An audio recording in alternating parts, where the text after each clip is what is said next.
Welcome, and thank you for listening to Birth Her, the podcast with Robin Robbins, the midwife, where we have real, raw, and uncut conversations about life and transforming negative experiences.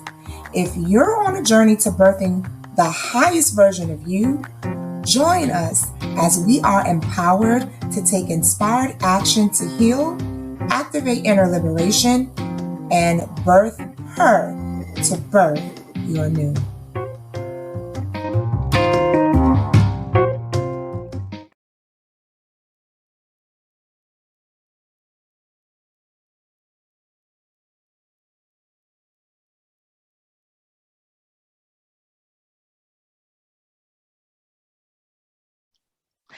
Hi, everybody, and welcome back to another episode. I'm super excited for you to be joining me, your illustrious, vivacious host on the Birth Her podcast. You already know what we're here to do.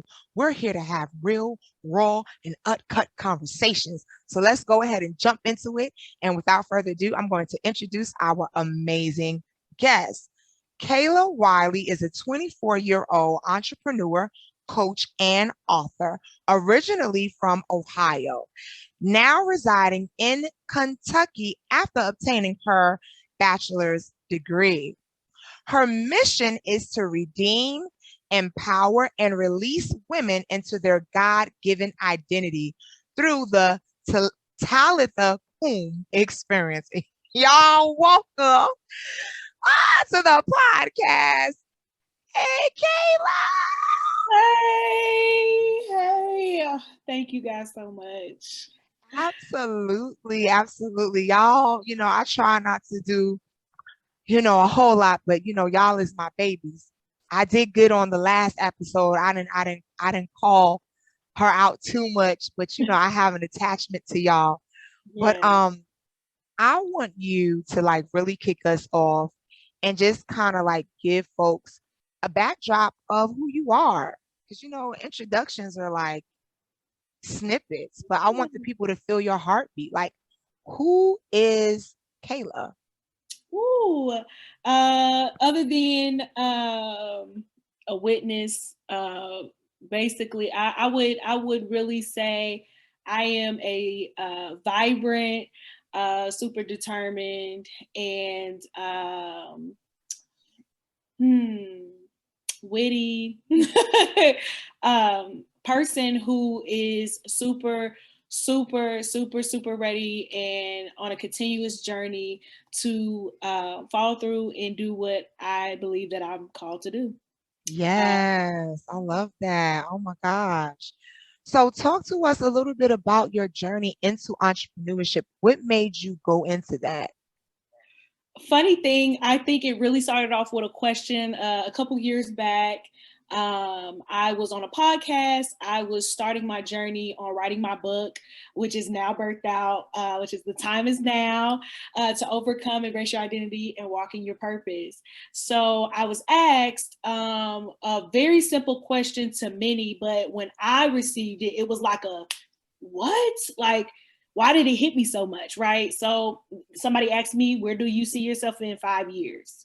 Mm, And for me, I am under a lot of mentorship. I've been in a lot of like programs. So I pretty much like that question has not been like not asked to me before, but I think it was asked at a particular time where I believe God kind of was like stirring up something in me to kind of like go a little deeper. So mm, I started really like fasting and praying and asking God, what do you want me to do? I saw skill sets. I saw what I was really good at. I was able to use creativity and use like my degree and use a lot of my experience to help a lot of other organizations. Never thought that I would be doing that myself. mm, So mm. I really started to, I was like, I fell in love with mentorship. I fell in love with coaching. I fell in love with therapy. So those are my two niches. So I Mhm. was like, what do I do to take the next steps to be prepared to be a therapist and to be a coach? So Awesome. Yes.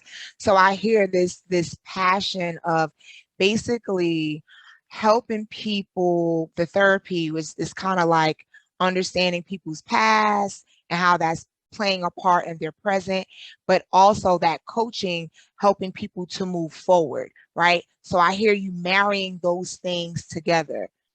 Let's talk about that. Like typically, in terms of the work that you do, how does that come about for you? Like what is the philosophy, if you will, behind how you move out every day in purpose when you are, dealing with others?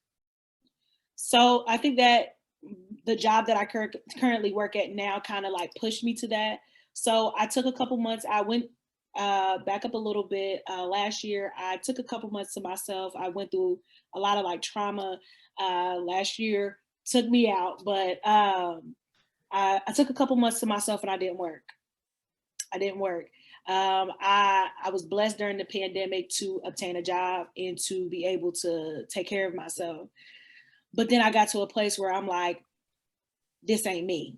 And there are two types of people when it comes to careers. Like you can do whatever to obtain the money that you need to take care of what you need to take care of.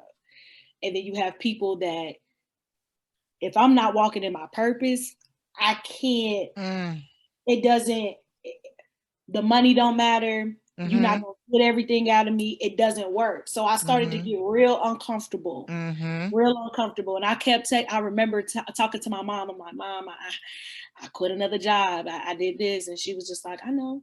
She was like, some to everybody else, it's like, she's unstable. She's this. She was like, but I know your purpose. She said, keep going, figure out what we going to do. And I support you, and so I am at a center right now, a place, I'm going to refrain from saying the name, but I'm working as an advocate social worker at this particular time, helping people who are fleeing domestic violent situations, holding refuge, and trying to help them overcome and get to their best selves. So with that being said, as being a survivor of abuse, violence to the body, it was like, you have to have a self-care plan. So I use that with everything that I do in my life now due to that. So creating a plan of like, what does self-care look like for me? What does self-soothing look like for me? What does self-loathing look like to me? What are my boundaries in all 5 aspects of time, relationship, work? Like, what are all my boundaries? And I'm still figuring those things out. But going into that, being somebody that in my actual career, but also in my personal, I'm doing the same thing. Exactly. You kind of have to plan super well to take care of yourself in such a way that is super intentional, that is probably not compared to the next person. Like I have to be like, the comment, work 10 times as hard. Like I have to like prepare 10 times as much compared to the next person to take care of my mind, my spirit, all of those different things. And they're beautiful things. Like they're things, but it's hard things. And not everybody can handle those things. So I try to have a self-care plan, try to take care of myself as much as possible. Yes, absolutely.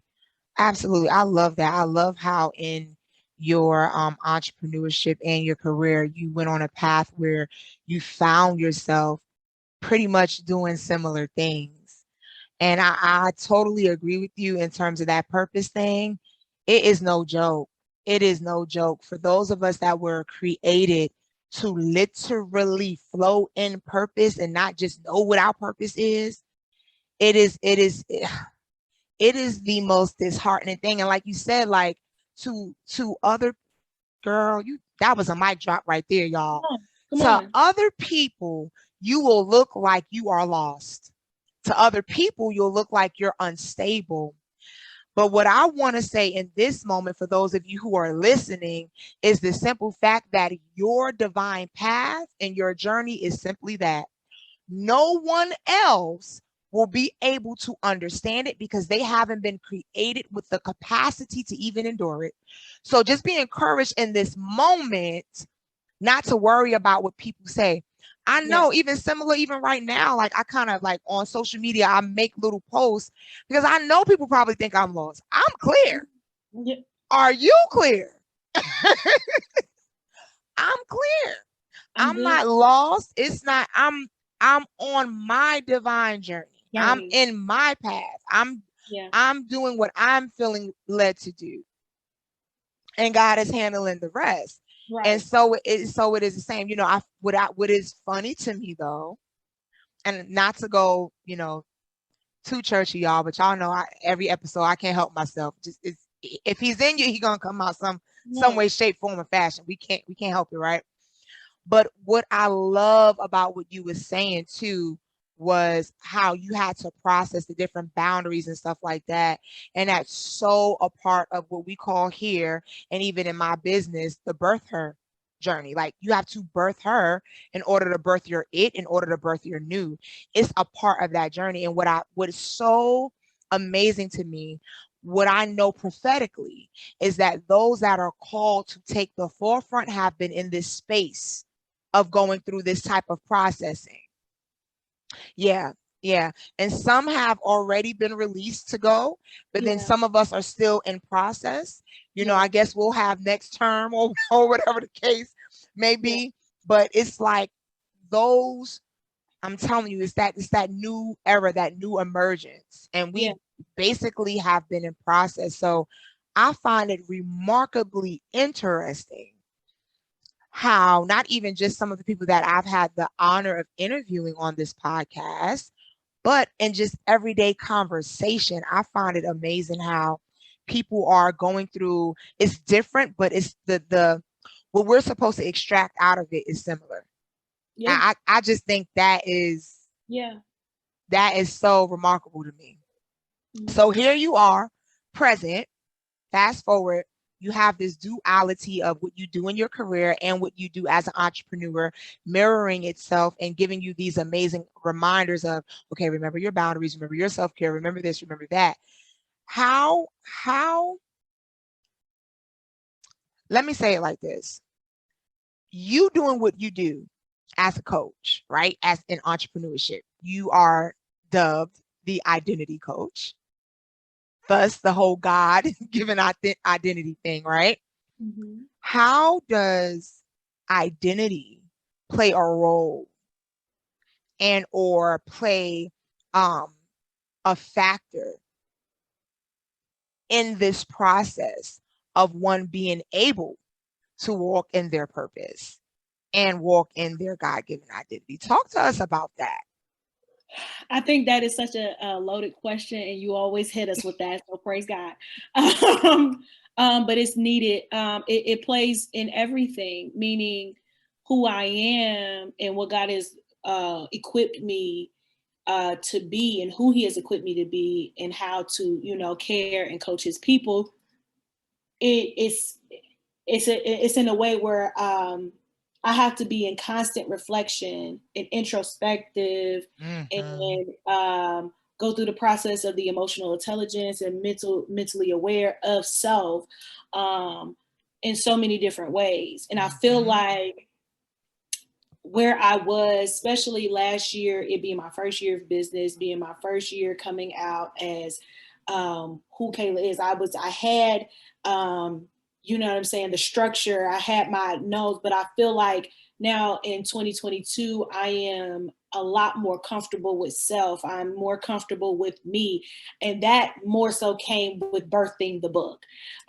When you actually do that, and I started off with a whole different perspective of me and what I was called to possibly do, or the people and stuff, and I had my own image of what that was, but it wasn't until I had to really take some deep looks within myself, and that present time and what God wants to do in me right now. Yes. And really take that in and be like, okay, well, these are my people. Okay, this is what you want me to deliver to my people. This is how you want me to do that, as I'm constantly in my therapy sessions, as I'm constantly in my women of intent groups, and again supported by my sisters, and where I'm constantly around people who affirm, validate, and love me for who I am. Right. You have to be in that, you know what I'm saying? Like it plays everything. Like who I was when I first birthed my business. It's like it was like a flower that didn't bloom yet. She was standing, she was rooted, she was planted, but now I'm blossoming. Now I'm like, okay, this is the field that I'm in. Okay, cool. This is my environment. Now I can take that, and now I can go forward. Absolutely. I totally agree. I really believe that those who are in the coaching industry with purpose and with a calling, understand, because there is a difference. Not everybody is a coach that feels like they were called to it. And so for those of us that are, what you said was so powerful, how constantly in retrospection, like I tell people all the time, I'm like, that's why I get tired. I'm tired. I get, it is, imagine living like that for years. At some point, I don't know how deep you go. I know you go deep, but I don't know how deep you be going. I feel like sometimes I'm drowning. Y'all know we keep it real. I call a spade here. So we're going to just say it flat out. I often feel like I am drowning. Yeah. Everybody's relationship is different, and everyone calling is different and stuff like that. And so based on that, there's going to be different things that you may experience, or you may see, or you may have to process and go through. But for me, I had got to a point recently where I felt like I was drowning. You all know, I've talked about it several times on this podcast already, that I had went on sabbatical September 2019, and have been on sabbatical for still quite some time.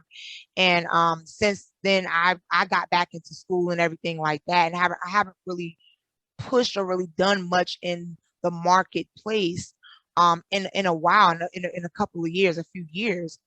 Not how people are used to seeing me move and shake, not like that at all whatsoever. But that was one of the things that I went through, and I'm even currently in a space of transition where I often feel like I'm drowning, like it's so much that I'm seeing at one time in regards to self. But it may feel like a drown, but I know that what I'm seeing and what I am experiencing is necessary for my next. You know what I mean? So, y'all, that part right there of that being aware of self, I'm telling you, now that right there, I cannot imagine life without that. I cannot imagine life without that. I can't, like how I can't imagine life without God. I cannot imagine life without being that tapped in and aware of myself. So although sometimes it can feel like a drown, the reality of that thing is that you will be more aware and more present with where you are and with what you need and with what is happening and how it is affecting you more than the average person. But I think sometimes the reason why it could feel weird is because when now we've come a long way, because now, the whole mental health therapy and all that, it's not, we're breaking those stigmas down. Yeah. But for a long time, from the era that I come from, that thing was definitely a stigma. It was more so what goes on in the house stays in the house. You don't be telling people your business, and just go pray about it, which is I'm not gonna get on a soapbox, y'all, but y'all already know how I feel about that. That is a backwards. That is not how that works. Yeah. Y'all, people have polluted this thing in such a way. Yeah. Absolutely. And that's why we have been And that's why, you know, you had people in pulpits and ministries going through what they were going And through, committing suicide. and doing. Exactly. Committing suicide because of the imbalance. This It was the mental, the physical attack, but also the attack on the purpose. You had people aborting, miscarrying the purpose, your ministries. Like, people weren't even going forth doing the will of God because of we ain't even going. Right. That's why I said that right there. That's a whole nother. I you know what? I think what I want to do for mental awareness month, I'm gonna get some people together and we just gonna do, instead of doing episodes, I want to do like a live full-blown plant panel. I need to have all my people here and we need to we need to lift our voices and tear some stuff up, because that right there is a big one. That one is a big one. You got not only just in the pulpit, but you got people with all types of money and they were still committing suicide. Again, just because of the stigmas. So what does that tell us? That tells us no matter how deep you are in God, that tells us no matter how much money in the world you have, baby, if that mental health not on point, you're not exempt. You're not exempt from any of it. And it detoured us, and it really perverted our image of how to carry our calling, carry our purpose, carry our relationships, carry it. It was like, and that's why a lot of it was miscarried. Correct. That part, you talking that midwife talk, you know, I'm here for it. I'm here for it. I mean, you know what I'm saying? So many people didn't even tap into who they really were because of the fear, because of all these different, I mean, you know, and that is where I'm gonna tap into this real quick. Birthing my book was the most terrifying thing I ever did in my entire life. And for most people, me being 24, most people, they write their books years later after they've gone through the season, gone through the experience, or any of that. But God called me specifically to birth my book in the midst of my chaos. In the midst of my chaos, birthing me, just filtering me out. I mean, like, I say this to a few people because some are going to understand it, some people are not. I gave birth to myself and crucified myself at the same time. Absolutely. Doing this book. I was crucified. I died to the old and stepped into the new while giving birth to this. And even the attacks, all of that, but and with that being said, you know what I'm saying? If I didn't have my support, if I didn't have my mental health, you know what I'm saying, my advocates, the people who care for me, my therapists, if I didn't have people walking with me to give birth, you know what I'm saying? It's all a part of the process. It's all a part of the process. We say, you know, it takes a village to raise a child. It takes a village to truly be a healthy, whole purpose and walk in your purpose. You know, a healthy whole person. You know, and, just all that to say, it's, you know, being the coach and being a personal development, you know, professional, while still trying to take care of self, is the biggest, the most important thing, but one of the most challenging things that we will constantly revisit on a day-to-day basis. Absolutely. And I'm so glad you raised that, because we have to also knock down this stigma of, just because we are coaches and we're helping you in certain areas doesn't mean that we don't still experience downfalls or falls or attacks or life in those areas. And we have to, I've been talking about this, and even in my private groups and stuff, I keep telling people, y'all, I don't understand how y'all are interested in working with people who show you this perfect, pretty package. I don't understand that. That is not real. Why would you want to work with someone who with the appearance is that they have it all together, versus someone that's like, yeah, I've experienced where, you know, where you've been. I know what that's like. I'm ahead of you. I definitely can lead you somewhere, but I don't want you to put me on a pedestal where I don't belong. Let me Yeah. show you this humanity, because this thing is real, right? This whole notion of people, this mentality of people being packaged perfectly and like, oh, I have arrived. And I keep telling people, you're buying into a gimmick, sweetheart. Man. And what you are also buying into is the fact that stuff like that is not going to have any stability, honey. That's not going to have no longevity because that's not real. Yeah. That is a facade. Yeah. Facades eventually have to die out. They have to come It's off. not that's an illusion, They have to right? come off. Yeah. That's what we would say the spirit of glamour. Like, Yeah. baby, that's an illusion. That's not real life. Connect with some people that don't mind showing you their scars, that don't mind, that can tell you, listen, you can do it, but I want you to understand that I'm not above your humanity. I know what you're going through right now. I know what this thing feel like. Yeah. I know what it feel like because not only have I walked through it, but it still happens at times. Exactly. So And I that's, love how that's you the said reality. that. It's the reality. It's the reality of that. And I feel like because during the pandemic, the wave of so many entrepreneurs, so many people who took risks, which was beautiful, don't get me wrong.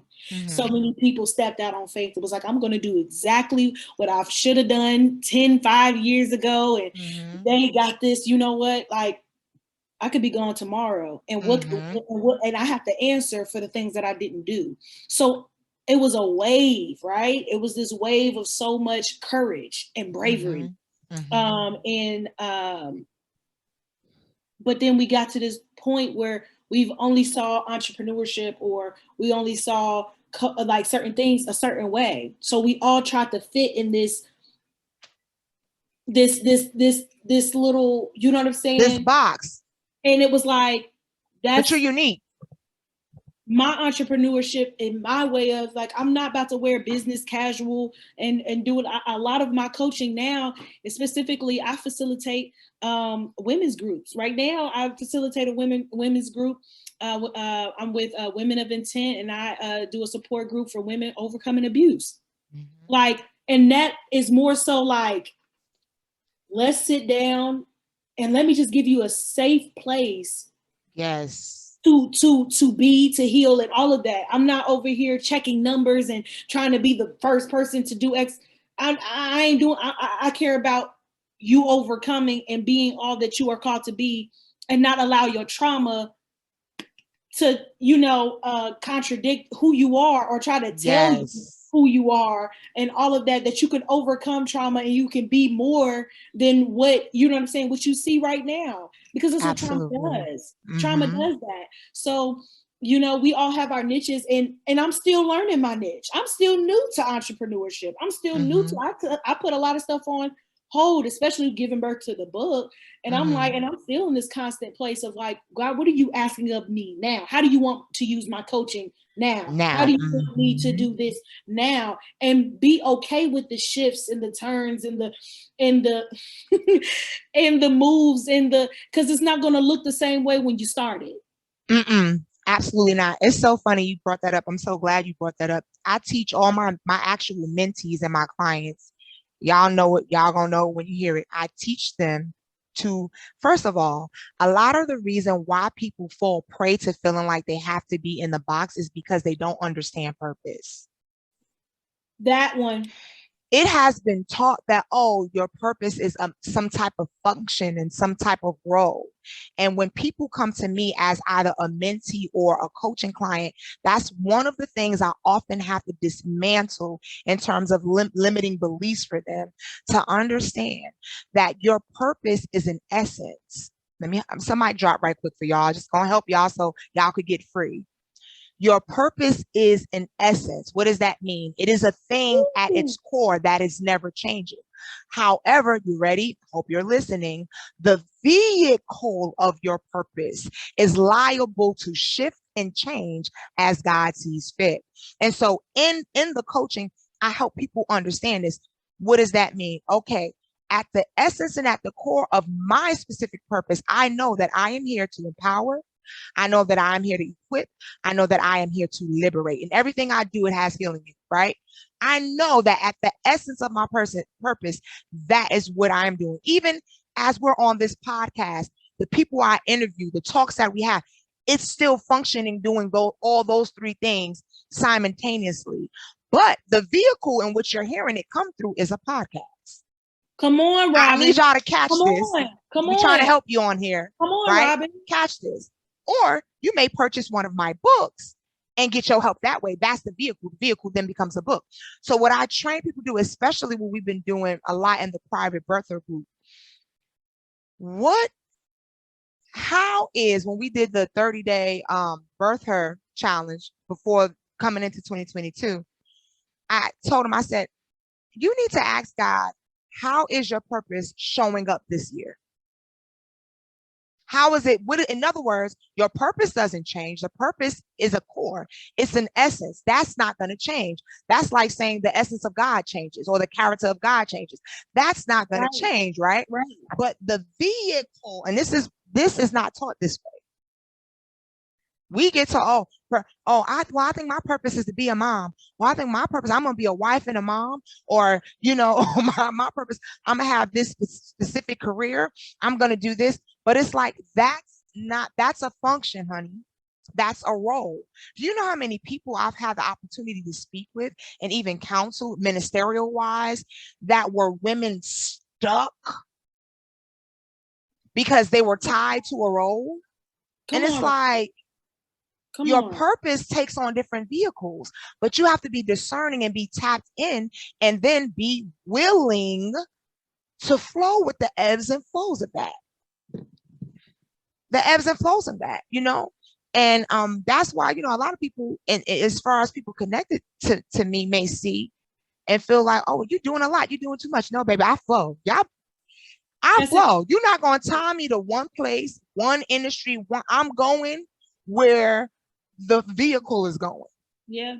And I'm letting him drive the car. So I'm glad you brought that up, because people get confused and they get stuck not understanding that your purpose is going to have its essence, its core, but the vehicle of the purpose is going to change based on the climate, the season, what's happening, and how that solution needs to be released out of you.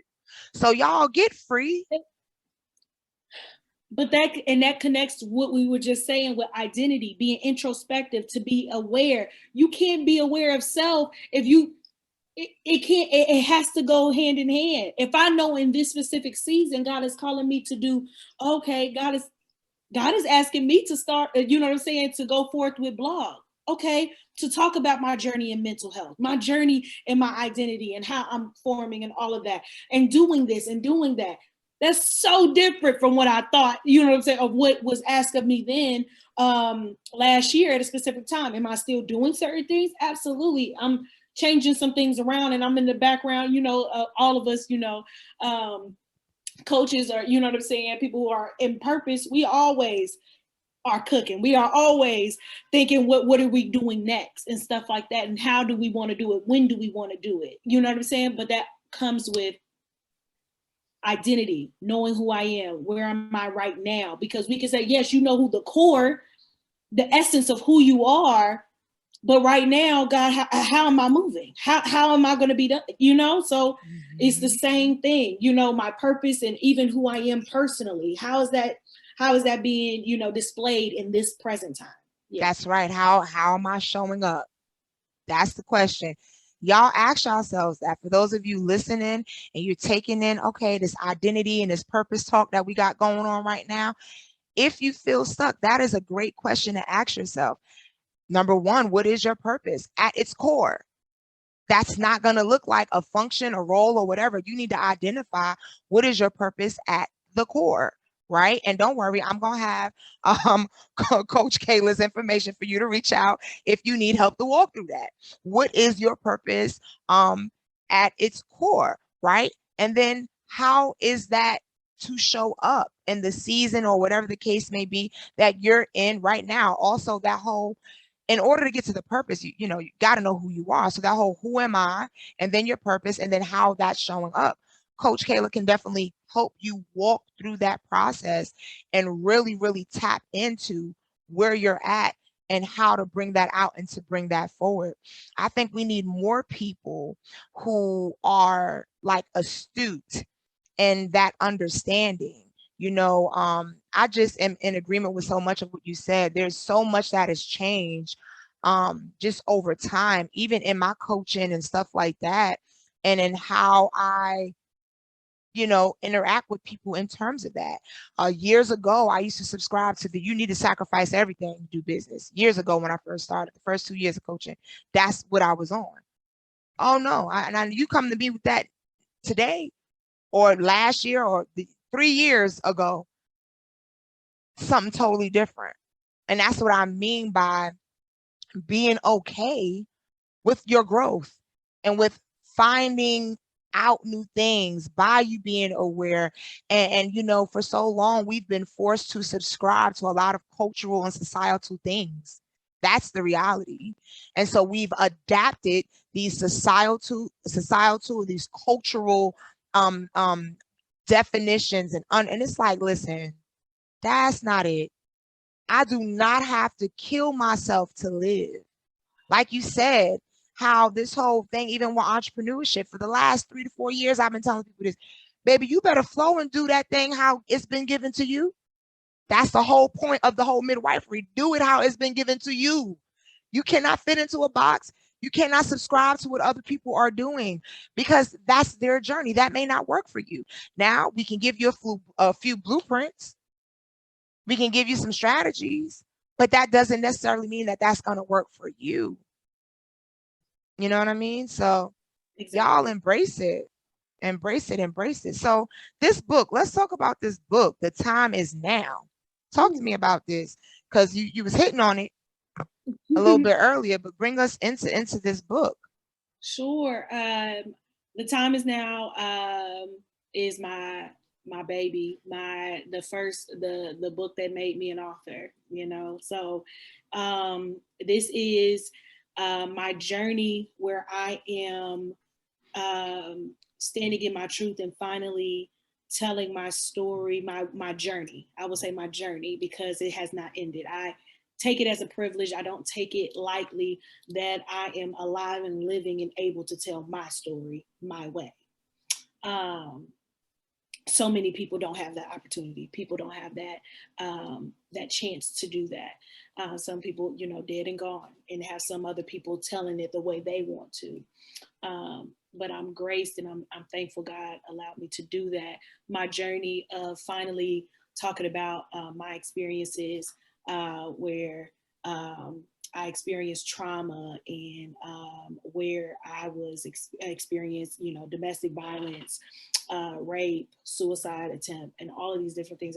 As you know, I don't really get too much deep into like the history of just like being a Black woman, but just my specific journey of what I experienced and how I got to a place. Not specifically, let me back up. How I, in the process, had always had a relationship with God. So you see me maneuvering my questions, my struggles, my fight with self or others, and my relationship with the Lord and how that changed over time and what that did, or moments where I wanted to give up on myself, and then moments where I wanted to give up on God, and how God got me to the end of myself and at the end of my book where I am experiencing Him in such a peculiar way, and which got me to the point to try again. So that is my baby. The time is now was like it was. Now it's time to proclaim and tell what happened and tell your story. So yeah. That is beautiful. So in this book, you are tackling identity and purpose as well. Talk to us about that aspect of the book. Absolutely. So you kind of see that at one particular time that my identity was wrapped around men. And that's what I thought that it was. It was like relationship with a man, being with a man because of fatherlessness and instability. So I wanted love from a man. So you see me kind of wrapping who I was around that. So I get to a place where I get to the end of myself and I experience God.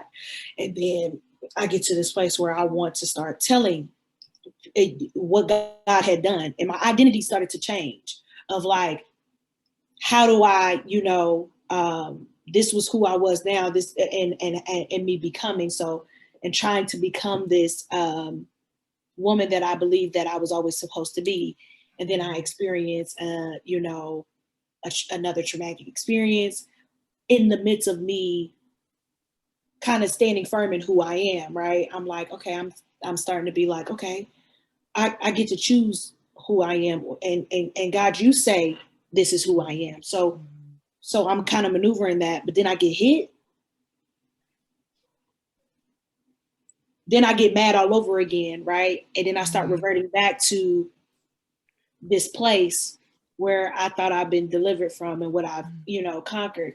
And my environment, my situations, you kind of see that started to kind of like make me who I was. And it was like my identity was in that. And where it comes to God kind of like gets me in a place where it's like, let me finish what I started and let me get you here. Look, I've shown you who you like. He kind of like, I've shown you who you were. Don't let this situation try me again. And that's really where, in that, and you kind of see me. It's a chapter in my book called The Unlearning, Relearning, and Esther. That's so fun. Those are my favorite words. Come on, right? Come on, right? Oh my God. Like, wow. And funny thing, I'm going to tell you about my tattoo in a minute. But, where that chapter is me being like, oh, I keep going through these cycles and I keep doing the same thing. I was doing good. I was finding who I was. And then I go through another thing and I go back. And now my identity is again in my trauma, in my thing again. And God is like, because, and I'm having this conversation with my therapist and I'm like, why do I keep doing this? And she said, okay, you healed, but you haven't done the hard part. I'm like, the hard part? What you talking about? You know what I'm saying? The unlearning. Coming, yes. Divorcing, coming out of agreement with certain things that were deeply rooted. Some of the stuff that I didn't even come up with, stuff that's been passed down generationally. And I'm like, what? You know what I'm saying? Even things that I had to, you know what I'm saying, come out of agreement and divorce and do that. And yes, it's a therapeutic thing, but it's also a God thing. I needed the blood. I needed to fix those things as you have to go. This doesn't live here anymore. And replace the thing. So and breaking those yokes and those strongholds that are over our lives. Therapy is just a source. It helps me identify, to have my identifiers of what I bring to the cross. That's what it does, and that's how it helps me, and that's part of it. You know what I'm saying? So I get to this place where it's like you have to be on this constant road of coming out of agreement of the things that you've been used to, what you knew before and what it was. And as you are doing that, I need you to try me again. I need you, and God is saying, I need you to try me again, and come to me. So, and I'm transparent with my journey of like me losing faith, and not wanting to do anything anymore, and ending that. So yeah.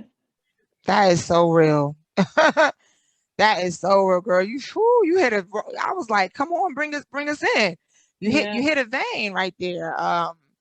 Those are my favorite words: unlearning, relearning, coming to the end of yourself. Those are words I use. I'm tired of using the words. That's how much I use those words. Like, I feel you on that. But it's like you said, it's a constant process. Like, this idea of, oh, like I'm gonna arrive. Y'all leave that alone. Please. Just drop it. Leave that alone. Just don't stress yourself with that, because there is no such thing as perfection. There is no such thing as arrival. We will always need God. We will always will we evolve and get better and all that? Absolutely. Right. Will you overcome? Absolutely. Will there be things that will no longer be a hindrance to you? Absolutely. But I just feel like there's if you're really doing this journey, especially the way you're laying this out, Coach Kayla, with the whole introspective, I'm telling you, you're gonna find something. You're gonna find, and then you said Esther, like, oh, come on now, you know how I feel about Don't Esther. get me. I ain't doing this today. Me. Don't you know me. You know how I feel about Esther. I'm gonna let you church us. Because and let me say this, because guys, all the listeners, Coach Robin blessed me and a bunch of others with a last Write With Me extensive, where I knew she was my coach, but I was like, God, this was so God ordained, because I was in the process of trying to find someone to help me birth this book that I believe God had me to write. And Coach Robin knows, I was like, I want this book to be, because she was born for such a time as this, and everything. The name was different. The goal was different. You know what I'm saying? I had so much written that was so different. And God was like, we're going to use pieces of that. We're not going to use it that way. And I'm like, start over. You know what I'm saying? It shifted everything, right? Mm-hmm. And it was so big, because that was I think, was that 2019? 2020? Mm-hmm. 2019? Mm-hmm. Where I was genuinely, it was like that year was like God kept saying, you, for such a time as this, to not be silent, be silent no more. I'm like, oh, so it's time. You want me to say something? Okay. You know what I'm saying? And I got to this place, and I'm like, oh, that's what it's going to be. You know what I'm saying? But I didn't even know I'm thinking it was just with one experience where I was going to tell my, this particular part of my story. God said, no. All of it. Do it. And I'm like, oh, I'm kind of scared to talk about this. I said, wait a minute. God, let's talk real quick. You know what I'm saying? Let's chop it up. Let's figure this out.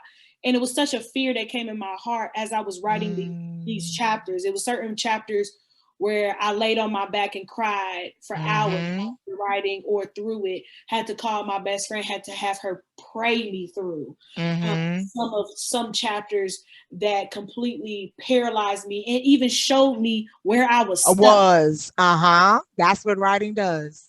It showed me where I was stuck. It showed me where I was still needing deliverance. It showed me where I still, you know what I'm saying? So I got to this place and I was super afraid. I was watching Billie Holiday documentary, and it scared me. The woman who did the documentary ended up being found dead. And because she did the documentary and she was tapping into a lot of stuff that nobody didn't want to talk about. And I'm like, as Black women with our voices, women in general with our voices, you know what I'm saying? We get killed for less. So for a woman to tell somebody else's story and this happened to her, I'm like, God, I'm saying my story, and this ain't even years after. This is me in my prime as 24-year-old girl, woman. And I'm just like, I'm afraid. Wow, I'm afraid. Yeah. I'm afraid. And I got to this place where it kind of it settled me. And God reaffirmed me in this process of how he's my defender and all these different things, and how he's covered me, right? And how the enemy is using these tactics to try to put fear in me. And Esther, we forget the part where Esther is like, I'm going to pray, I'm going to fast, I'm going to do all these different things. But baby, if I perish, I perish. And I had to. Come on. I had to get to a place. I had to get to a place with Kayla. The thing that you're doing, you digging up roots, you uncovering a lot of dead things, right? You bringing a lot of dead things to life. You are breaking people out of mental prison, bonding from their own experiences, Ooh. right? You're doing the same thing for you. Of course, the enemy is going to try to come for you. Of course, he's not going to try to. You think he ain't going to try to fight you for your praise and for the glory? That's fine. That's okay. But I had to get to a point where I was like, in the spiritual realm or even in this life, if I perish, I perish. But it has to be done.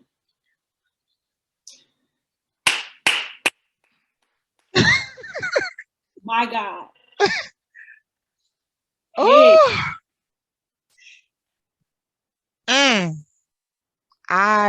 Oh my God. I got full right quick.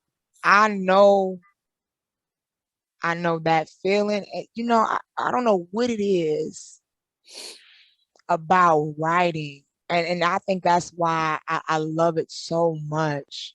I don't know what it is about writing, but everything that you describe, every person that I know with a purpose and with a calling that is written, we go, it's the same thing. Oh, dang, I thought I was over that. I'm not. Crying, putting the book down. I want that hope. And then getting to the place, God gave that to you. If I perish, I perish, right? That's how God gave it to you. He told me, look, listen.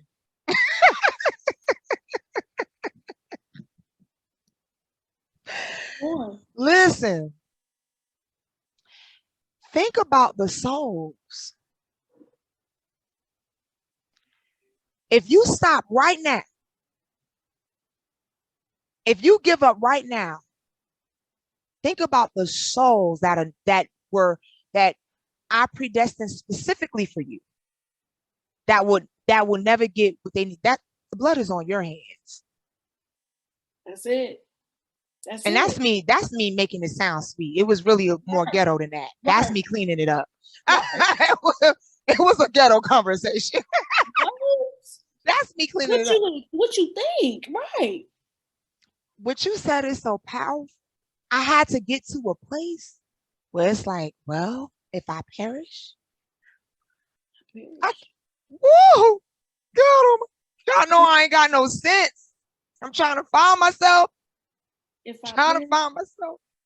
And I got that tattooed on me. That's how I got that. I got that tattooed. I had to. Listen. I had to. And then, I got this one, and I got my hands. I got Talitha Kum on my hands. Yeah. Ooh. Come on, Robin. Dead places. I can't do this with you. I can't do this with you. So I'm trying to, y'all, this is a podcast. I'm trying to hold myself. Whoa. I'm calling you to break them out of mental prisons. You're causing dead things to come alive again. If I perish though in the process, I can't. Oh God.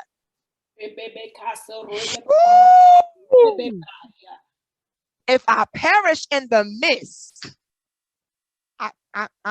y'all see how red I'm getting? I'm getting flushed. I'm trying to control myself. That's heavy. That's heavy. Heavy is the head. Is that not the quote from Shakespeare?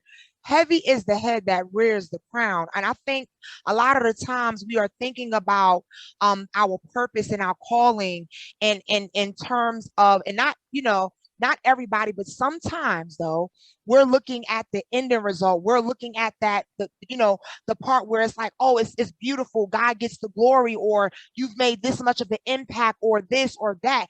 And it's like, but you're not realizing that in that process of that thing, heavy is the head. In the process of that thing, listen, if I perish, I perish. And the process of that thing, this is no joke.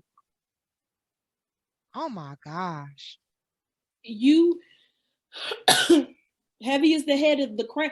And that's the thing. People think, oh, I'm going to be, let me get this like real starry crown. Baby, that crown may be thorns, honey. You don't know what it's the sacrifice. That's why I was saying I was crucified. I was crucified writing this book. That's why, excuse me, I put Talitha Kum on my hands, Talitha Kum being my business, being my ministry, being my life. Talitha Kum, where in the book of John, where Jesus is met by a Pharisee and goes and he asks Jesus, could you save my daughter? She's dead. Everybody else gave up. Everybody else said she was gone. Everybody else said, well, bury her like everybody else. But Jesus said, okay, let all of the ones who's been talking go. Let them go real quick. And walks into a room where we see dead, where he sees, but she's sleeping. She's sleeping, right? And we get to this place where Jesus says, Talitha Kum, little girl, I say to you, arise. The reason why I got the tattoo on my hands was me submitting my fist. I'm a fighter. And I'm going to keep it a buck. I'm a fighter. I'll fight you over respect. I'll fight you over certain demanding, trying to get the little respect that I feel like I'm worth, or whatever the case may be. You know, being a Black woman, we gotta, don't even get me started. You know what I'm saying? The experiences from generation to generation, to fight, to have a voice, to be who we are, all of that. So I said, God, I'm submitting my fist, because these fists is what the little girl used to use to defend herself. These fists is what that broken girl used to do to defend herself. In this present time, Talitha Kum, little girl, arise, submit them. Establish the work of my hands. Teach me how to do this work. Because the word says what? We overcome by the blood of the Lamb and the word of our testimony. The time is now to overcome, embrace your identity, and walk in your purpose. Redeem, empower, and release.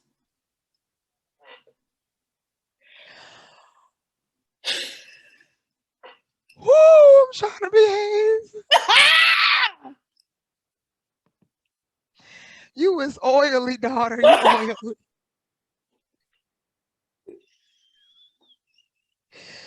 Oh, you're so oily, woman of God. You're so oily.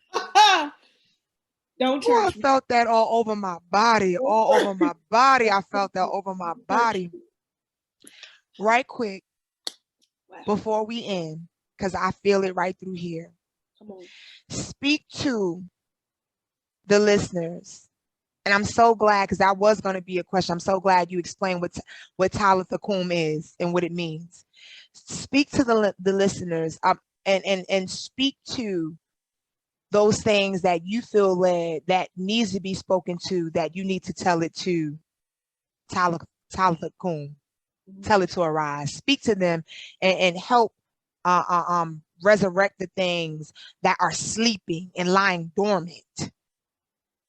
I feel that. Go on and do that. Or with your oily self. It is your responsibility to remember that your yes belongs to the Lord and the Lord himself.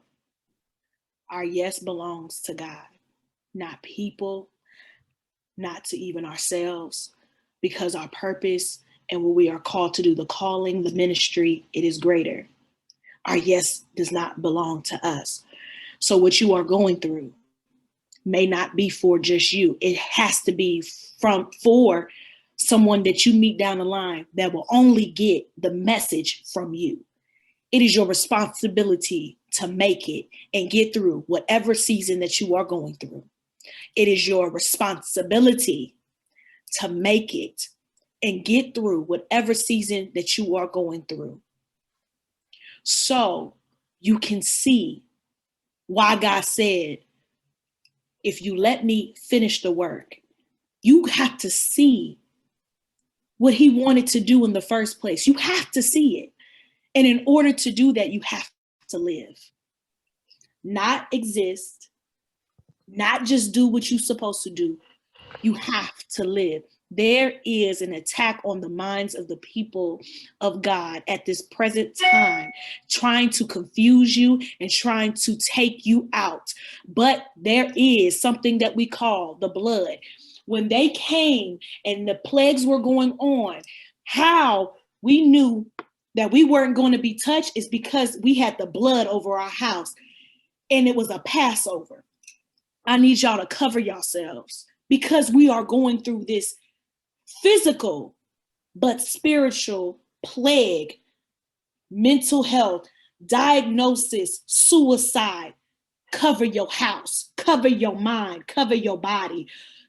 They that wait on the Lord shall renew their strength. You cannot get weary in the process of well-doing. Keep going. It was good that I was afflicted, that I would know your statutes. I'm telling you, there will be glory after this. Suffer well. Suffer well. In the process, I got that from, I'm so sorry. I have to, someone who's dear to my heart, he preached a sermon. And he preached that thing, and his name is Minister Gregory Knox, in Louisville, Kentucky. Y'all not ready for him, but Hey. His sermon, "Suffer Well," the encouragement to anyone that is suffering, going through and going through the midst of life. Suffer well, because there will be glory after this. So. Thank you so much for that. Please tell the people where they can reach you on social media. Y'all already know I got your back. I'm going to have all of the links and information in the description. Those who are looking for a faith-based coach in terms of your identity, your purpose, and just overcoming and healing, this is the girl for the job. I'm highly recommending her. Baby girl is oily. She oily. Y'all come on in here. Go ahead and tell them what your social media handle is, honey. Yes. So on Instagram, my name is officially Kay. Instead of a K, A with the K, it's a dot. It's a period. So she'll have that for you guys. And on Facebook, it is Kayla Wiley. I'm excited, you guys. Thank you guys for this time. Yes. What's the title of your book one more time? The time is now to overcome, embrace your identity, and walk in your purpose. The time is now. I love y'all. This has been another Birth Her moment. And I hope that this interview and this podcast episode has truly woken some things up in you, freed you from some stuff, and then pushed you, empowered you, and propelled you to move forward. I love y'all so much.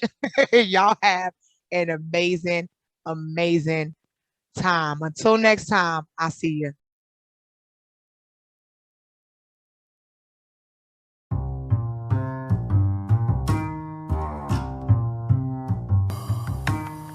Thanks for tuning in to another episode of Birth Her, the podcast with Robin Robbins, the midwife. Don't forget to connect on Instagram, Facebook, and YouTube at Robin D. Robbins. Important links for this episode can be found in the description. Until next time, share this podcast with a friend. Blessings and much love, beautiful soul.